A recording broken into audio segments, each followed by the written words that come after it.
നമസ്കാരം. ലാലേട്ടൻ ഇനി എന്താണ് ചെയ്യാൻ ബാക്കിയുള്ളതെന്നുള്ള ചോദ്യം എപ്പോഴും ഉയരാറുണ്ട്.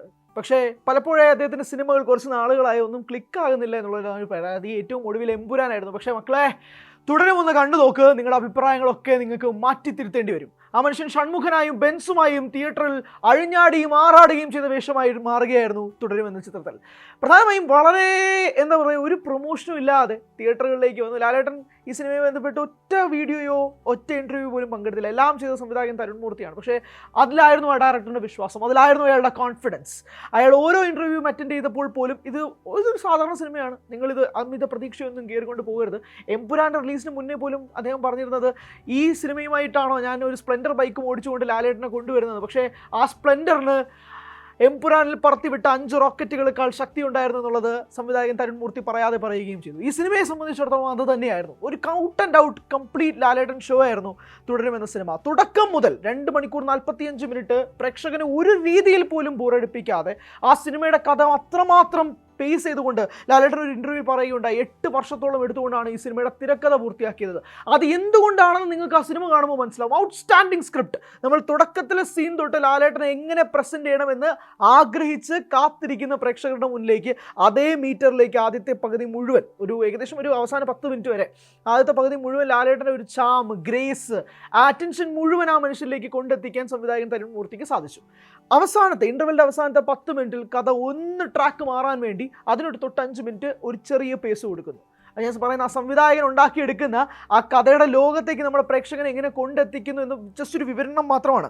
ആ 5 മിനിറ്റ് പേസ് എത്തിച്ചുകൊണ്ട് അവസാനത്തെ ഇൻ്റർവെൽ പോർഷനിൽ ഒരു 10 മിനിറ്റ് ഒരു വളരെ സസ്പെൻസ് നിറച്ചുകൊണ്ട് ആദ്യത്തെ പകുതി അവസാനിപ്പിക്കുന്നു. എൻഡ്.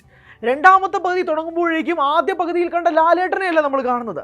രണ്ടാം പകുതി ഒരു പുതിയ സിനിമയായി. ലാലേട്ടൻ ഒരു പുതിയ ലോകം കൊണ്ടെത്തിക്കുന്നത് പോലെ ആ മനുഷ്യനെ പ്ലേസ് ചെയ്തുകൊണ്ട് തരുൺ മൂർത്തി കൊണ്ടെത്തിക്കുകയാണ്. 3 പ്രതിഭകളാണ് നമ്മൾ ഈ സിനിമയിൽ കാണാൻ പോകുന്നതെന്ന് പറഞ്ഞു. ഒരുപക്ഷെ 4 എന്ന് വേണമെങ്കിൽ വിളിക്കാം.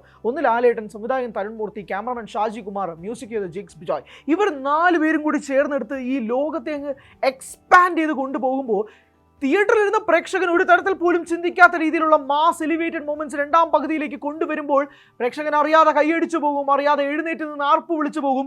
1990-ലും 95-ലും 2000-ന്റെ അവസാനവും കണ്ട് ലാലേട്ടനെ വീണ്ടും കൊണ്ടുവരാൻ സാധിച്ച സംവിധായകൻ തരുൺ മൂർത്തിക്ക് എഴുന്നേറ്റ് നിന്ന് മനസ്സുകൊണ്ട് അറിയാതെ ഒരു സല്യൂട്ട് പഠിച്ചു പോകും. ഇതായിരുന്നു തുടരുമെന്ന സിനിമ ഒരു പ്രേക്ഷകനെ കണ്ട് രീതിയിൽ പറയാനുള്ളത്. കാരണം നമ്മൾ ഈ സംഗീതത്തെ പറ്റി പറയുമ്പോൾ ജിഗ്സ് ബിജോയ് നൽകിയ ഇൻപുട്ടുകൾ, പ്രത്യേകിച്ച് ആ ഒരു ഗാനത്തെ പറ്റി ഒരു സംഭാഷണം കൊണ്ട് നമ്മൾ ഈ സിനിമ തിയേറ്ററിൽ നിന്ന് ഇറങ്ങി പോകുമ്പോഴേക്കും ഒരുപാട് മെമ്മറീസ്, ഒരുപാട് മൊമെൻറ്റ്സ് നമുക്ക് കൊണ്ടുപോകാൻ പറ്റും എന്നുള്ളതാണ്. ഈ സിനിമയിൽ പ്രധാനപ്പെട്ട രണ്ടാം പകുതിയിൽ വരുന്നൊരു പോലീസ് സ്റ്റേഷൻ സീനൊക്കെ ഉണ്ട്. അതായത് നമ്മൾ ഈ ഒപ്പത്തിലൊക്കെ കണ്ട ആ ഒരു പോലീസ് സ്റ്റേഷൻ രംഗത്തെ നമുക്ക് വീണ്ടും ഓർമ്മ വരും. അതുപോലൊരു രംഗം എടുത്ത് തരുൺ മൂർത്തി എടുത്ത് വെച്ചിട്ടുണ്ട്. അത് അതിനകത്ത് ലാലേട്ടൻ്റെ ഒരു ജമ്പൊക്കെ ഉണ്ട്. ആ ജമ്പിന് കൊടുക്കാം 200 രൂപ. കാരണം നമ്മൾ റെസ്പോൺസ് എടുക്കാൻ പോകുന്ന സമയത്ത് നമ്മൾ ബാക്കിയുള്ള പ്രേക്ഷകരുമായിട്ടൊക്കെ സംസാരിക്കുമ്പോൾ നമ്മൾ ഈ സിനിമയെ പറ്റിയുള്ള അഭിപ്രായങ്ങളൊക്കെ ചോദിക്കുമ്പോൾ പോലും എല്ലാവരുടെയും മുഖത്തൊരു ചിരിയുണ്ട്, എല്ലാവരുടെയും മുഖത്തൊരു സന്തോഷമുണ്ട്. കാരണം അങ്ങനെ ഒരു ലാലേട്ടനെ കിട്ടി എന്നുള്ളത് കൊണ്ടാണ്. നമ്മൾ നേരെന്ന സിനിമയിലേക്ക് വരുമ്പോഴേക്കും അദ്ദേഹത്തിൽ നിന്ന് കണ്ട വേറൊരു ഇമോഷണൽ പരമായിട്ട് ലാലേട്ടനെ പ്രസൻറ്റ് ചെയ്യാൻ കഴിയുന്ന അദ്ദേഹത്തിൻ്റെ മുഖത്തെ അഭിനയത്തെക്കുറിച്ച് മാത്രം നമുക്ക് നേര് കണ്ടിരിക്കാൻ പറ്റും. ഗംഭീര സ്ക്രിപ്റ്റാണ്, സ്ക്രീൻ പ്ലേ ആണ്, അതൊക്കെ മാറ്റി നിർത്തിക്കൊണ്ട് വളരെ ചാർമിംഗ് ആയിട്ടൊരു ലാലേട്ടനെയും കൂടി തുടരും പ്രസൻറ്റ് ചെയ്യുന്നുണ്ട്. അവിടെയാണ് ഒരു out and out Lalettan show എന്ന് പറയാനുള്ളൊരു കാരണം.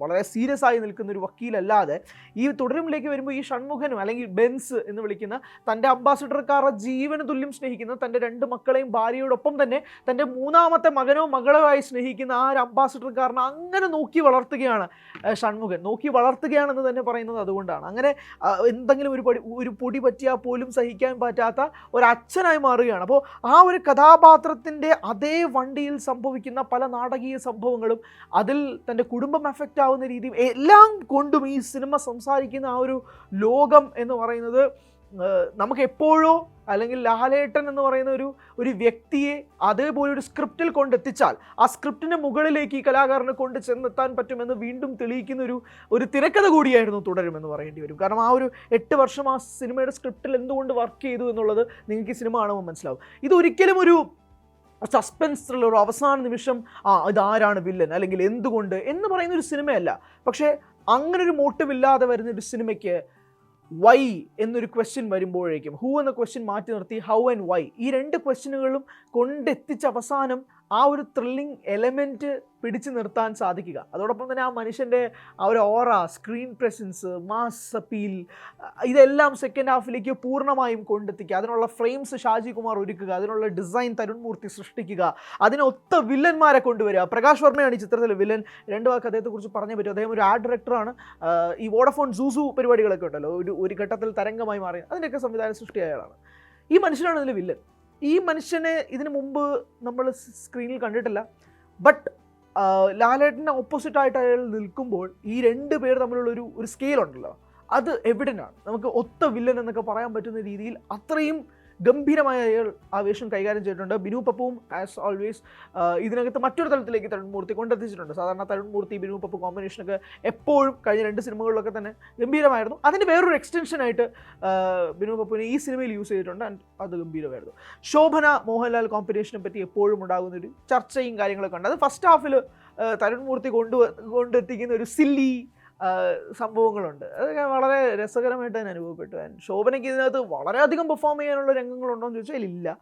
ഇതിനകത്ത് ആകെ കുറച്ച് രംഗങ്ങൾ എന്നേ പറയാൻ പറ്റും. ഞാൻ പറഞ്ഞ ശോഭന എന്ന പെർഫോമൻസിനെ കുറിച്ച് മാത്രമാണ്. ആൻഡ് സെക്കൻഡ് ഹാഫിൽ ശോഭന കൊടുക്കുന്ന ഒരു നോട്ടമുണ്ട്, അവിടെ ഉണ്ട്, ആ കലാകാരി ഇവിടെ തന്നെ ഉണ്ട് എന്ന് പറയാനുള്ളൊരു ഒരു പെർഫെക്റ്റ് സ്റ്റേറ്റ്മെൻ്റ് ആയിട്ടും കൂടി തോന്നിയിട്ടുണ്ട്. ഇതിനകത്ത് വന്നു പോകുന്ന ചെറിയ ചെറിയ ക്യാമിയോകളൊക്കെ ഉണ്ട് കേട്ടോ. അതായത് സംഗീത് പ്രതാപ് ഉണ്ട്, വേറൊരു നടനുണ്ട്, ഒറ്റ രംഗം മാത്രമേ ഉള്ളൂ, ആരാന്ന് ഞാൻ പറയുന്നില്ല. പക്ഷെ അല്ലാണ്ട് മമ്മൂക്കയുടെ പാട്ടിൽ ലാലേട്ടൻ്റെ ഡാൻസ്, അങ്ങനെ എല്ലാ ഓഡിയൻസിനെയും തൃപ്തിപ്പെടുത്തുന്ന രീതിയിൽ, ഫാമിലി ആണോ, ഫാമിലിക്ക് വേണ്ടി ഇതുണ്ട്, ഫാൻസിനൊരു മാസ് വേണോ, ഇതാ പിടിച്ചോ, നിങ്ങൾക്ക് മറ്റേ മുണ്ട് മടക്കി കുത്തിയുള്ള ലാലേട്ടൻ മഴയത്ത് ഡാൻസ് ചെയ്യുകയും മഴയത്ത് ഫൈറ്റ് ചെയ്യുകയും ചെയ്യുന്ന ഒരു ലാലേട്ടനെ വേണോ, ഇതെടുത്തോ, അങ്ങനെ എല്ലാ ചേരുവകളും മിക്സ് ചെയ്തുകൊണ്ടൊരു ഗംഭീര സ്ക്രിപ്റ്റിനകത്ത് ഇതെല്ലാം ഒരു ആഡഡ് എഡീഷനായി മാറ്റി ഒരു ചെറിയ കേക്ക് എന്നൊക്കെ പറയാൻ പറ്റുന്ന രീതിയിൽ ഇതൊന്നും ബൾജ് ചെയ്ത് നിൽക്കുക, ഇത് വെറുതെ മനഃപൂർവ്വം കുത്തിക്കയറ്റിയതാണെന്ന് ഫീൽ ചെയ്യിക്കാതെ ഈ സിനിമ പേസ് ചെയ്ത് കൊണ്ടുപോയ സംവിധായകൻ തരുൺ മൂർത്തിക്ക് ഒരു വലിയ കയ്യടികൾ. ആസ് ഓൾവേസ് ഈ സിനിമ ഇനിയൊരു തരംഗം സൃഷ്ടിക്കും. ഈ ഉറപ്പായിട്ടും വളരെ സൈലൻ്റ് ആയിട്ട് തിയേറ്ററുകളിലേക്ക് വന്ന് ആദ്യത്തെ ഷോ കഴിഞ്ഞപ്പോൾ മുതൽ തന്നെ അങ്ങേയറ്റം ഗംഭീര റെസ്പോൺസും കിട്ടി. ഇനി അങ്ങോട്ട് ബുക്കിങ്ങുകൾ ഇനിയാണ് തുടങ്ങാൻ പോകുന്നതെന്ന് എനിക്ക് തോന്നുന്നു. കാരണം എംപുരാനെ സംബന്ധിച്ചിടത്തോളം നേരത്തെ പ്രീ ബുക്കിംഗ് ആയിരുന്നെങ്കിൽ ഇവിടെ തുടരും സംഭവിക്കാൻ പോകുന്നത് ഈ സിനിമയുടെ റിലീസിന് ശേഷം ഉണ്ടാകാൻ പോകുന്നൊരു വലിയ തരംഗമാണ്. ആ ഒരു ഇമ്പാക്റ്റ് ഇനി തുടരും. അത് ഇനി വരും ദിവസങ്ങളിലും തുടരും. ആ ഒരു ടിക്കറ്റ് ബുക്കിംഗ് ഒക്കെ അന്യായമായി തന്നെ മാറുകയും ചെയ്യും. അതുകൊണ്ട് സിനിമ നിങ്ങൾ കണ്ടവരാണെങ്കിൽ നിങ്ങളുടെ അഭിപ്രായങ്ങൾ പറയുക. ഈ സിനിമയുടെ അവസാനം എഴുതി കാണിക്കുന്ന ഒരു ഭാഗമുണ്ട്, മോഹൻലാൽ തുടരും എന്നുള്ളതാണ്. അത് തന്നെയാണ്, മോഹൻലാൽ തുടരും.